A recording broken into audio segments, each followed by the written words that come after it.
है। मैं सुशांत जी फिर आ रहा हूँ, आपके पास आ रहा हूँ। सवाल ये है कि जो एग्रीड पार्टी है, जो प्रभावित पक्ष है, वो शिकायत क्यों नहीं कर रहा है? आपके घर में कोई मारपीट होती है तो जो पीड़ित पक्ष होता है वही तो शिकायत नहीं करता है।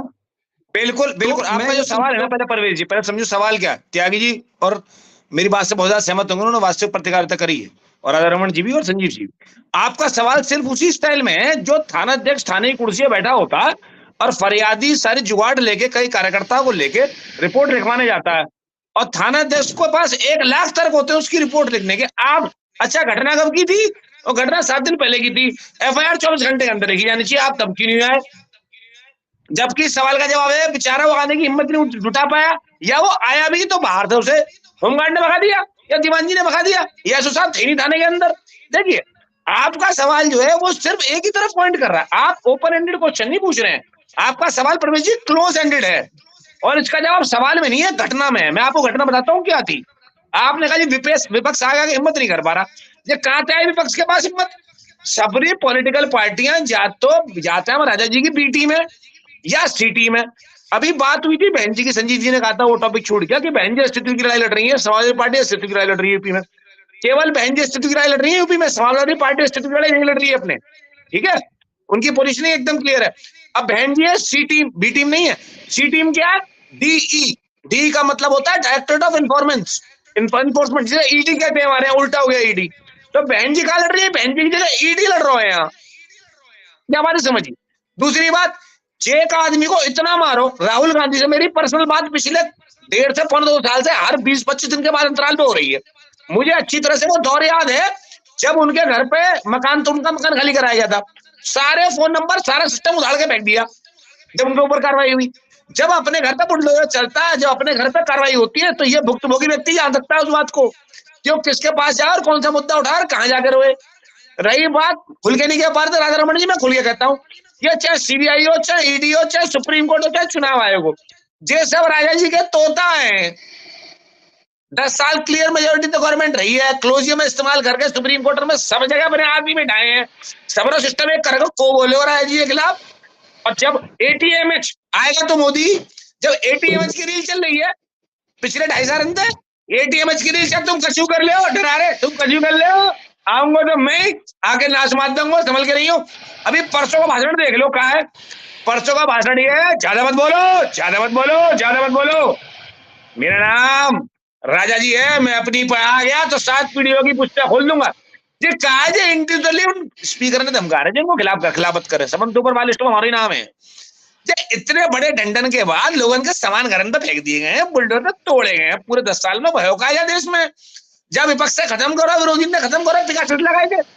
सुनिए मेरी बात, एक रीड गई जो सुप्रीम कोर्ट में पिकासेस की, सुप्रीम कोर्ट ने ये कहा जो लोग पिकासेस से हाथ हुआ आगे अपने नाम लिखवाएं, 5 आदमी नहीं पहुंचे वहां, जबकि सॉफ्टवेयर, आप सबके बच्चे सॉफ्टवेयर इंजीनियर हैं, सब पढ़े लिखे हैं, पूछ लीजिए उनसे, पिकासेस जब काम करता है मिनिमम एट ए टाइम 50,000 आदमी को उठाता है, 50,000 आदमी तब ऑपरेट करता है, और 15 से 20 लाख लोगों को एक साथ मॉनिटर करता है। 5 आदमी, मैं भी था उन्हीं में से एक, डर के मारे पहुंचे नहीं सुप्रीम कोर्ट नाम ऐड कराने के लिए। कैसे पहुंचते? सुप्रीम कोर्ट ने व्यवस्था बताई कि थाने में जाके लिखवा दो अपना नाम, दिल्ली को जाओगे नाम लिखवाने। ये सब बातें हैं कि हाई कोर्ट चल रही है, सुप्रीम कोर्ट चल रही है, न्यायपालिका चल रही है, कार्यालय चल रही है, पुलिस चल रही है, आर्मी चल रही है, आम आदमी बेवकूफ बनाए हुए सिद्धांत है। आम आदमी की क्या स्थिति है, सांसदों की क्या स्थिति है, विपक्ष के नेताओं की क्या स्थिति पिछले 2.5 साल 3 सालों से, और सामाजिक कार्यकर्ताओं की क्या स्थिति है, RTI कार्यकर्ताओं की क्या स्थिति है। जितने RTI कार्यकर्ताओं की हत्याएं बीजेपी शासनकाल में मध्य प्रदेश में हुई हैं, अब पूरे भारत में हुई हैं, जितने सब क्लॉसेज RTI में बीजेपी गवर्नमेंट ने, मोदी जी ने 14 में आगे लगाए हैं, उतने सब क्लॉसेज आज तक किसी देश में वर्ल्ड के, इन्होंने RTI एक्ट को जो कांग्रेस ने दिया था एक रद्दी का टोकरा बना के रख दिया। मेरी बात पे यकीन हो, एक RTI डालिए, अगर आपको जवाब मिल जाएगा नाम बदल दीजिएगा।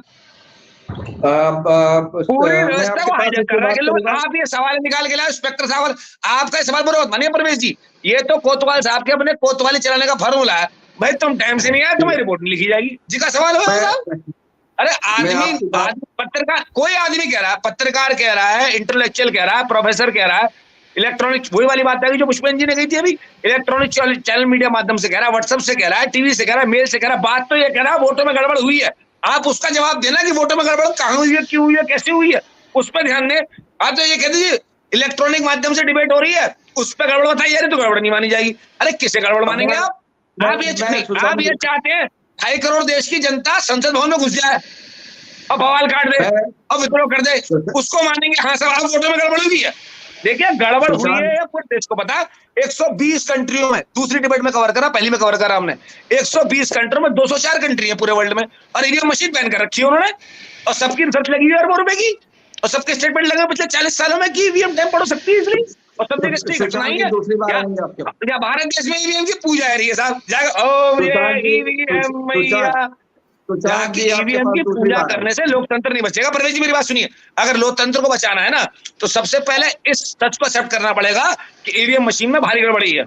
ये पहला फैक्ट है, and it can easily be implemented. और ये मैं नहीं कह रहा हूँ, ये मैं नहीं कह रहा हूँ, 125 देश कह रहे हैं भारत के, दुनिया के 125 एक्सेप्ट कर चुके हैं, उनके सुप्रीम कोर्ट का निर्णय है, सारी सॉफ्टवेयर रिसर्च लगी हुई है, पैनलों की एक्सपर्ट लगी हुई है।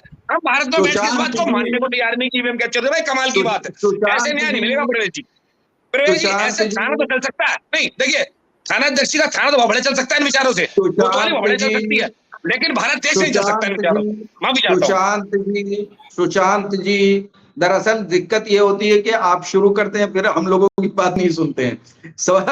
कोई बात नहीं, ये भी स्वागत है, ये स्वागत है, इससे कोई हमें गुरेज नहीं है। मैं अभी ये दूसरी बहस शुरू हो जाएगी। एक फिल्म आई थी बड़े मियां छोटे मियां, कहते रहे एक शुरू होता है तो खत्म होने का नाम नहीं लेता, दूसरा शुरू नहीं होता खत्म हो जाता है।